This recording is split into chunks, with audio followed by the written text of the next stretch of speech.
is always an honor to be in this august chamber and to join you at the beginning of a new day of work on behalf of the citizens of the state of Maryland. Though I must say I miss seeing the name Raskin on the roster up there.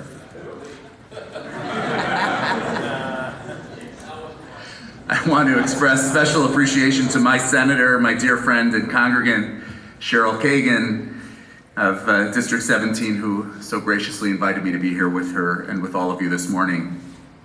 Tonight, my faith community will celebrate the festival of Purim, which is based on the story told in the biblical book of Esther. On this day, Jews in the kingdom of Persia were targeted for genocide. Sadly, neither for the first nor the last time in our 4,000-year history.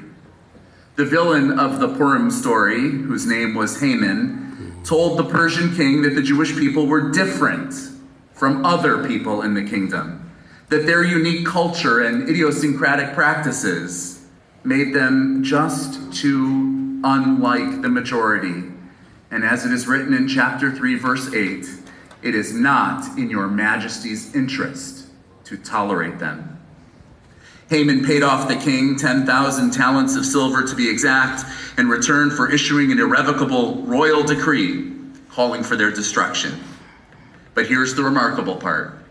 The queen herself, unbeknownst to her husband, was Jewish, as was her uncle Mordecai, a royal courtier. Salvation came because these two people decided that no matter the risk to their lives, to their status, or their station, that moment demanded courage and bravery. Esther went to the king, publicly identifying Haman as a hateful, violent bigot, and pleaded for the well-being of her people. That villain was subsequently arrested and punished, and untold thousands of innocent lives were saved. No divine intervention, no sea-splitting miracles, no voices from heaven. Just two brave human beings, moved and inspired to act on behalf of justice, compassion, and protection for an entire people. My prayer today is that you, the members of the Senate of the great state of Maryland, see yourselves as today's Esthers and Mordecais. You have been elevated to this great assembly so that you may speak for those who are at risk, those who are vulnerable, those who feel unsafe in our cities and our neighborhoods. Just yesterday, the 5th, 6th, and 7th graders from my synagogue, which is located in Bucolic, Potomac, Montgomery County, told me that they don't feel safe at their neighborhood schools.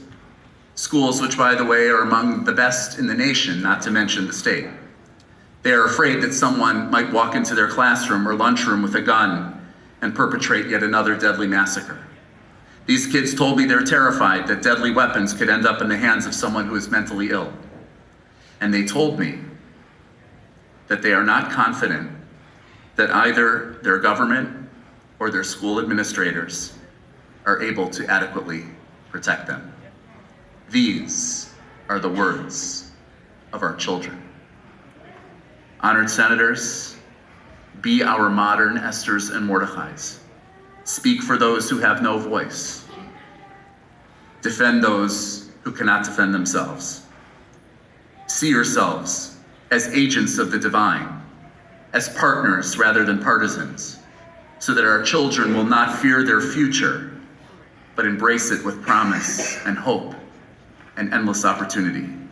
May God bless each one of you with the courage, the conviction, the vision, and the wisdom to wield the great authority that has been bestowed upon you to build a more just and compassionate community that offers protection and peace to every single one of its inhabitants.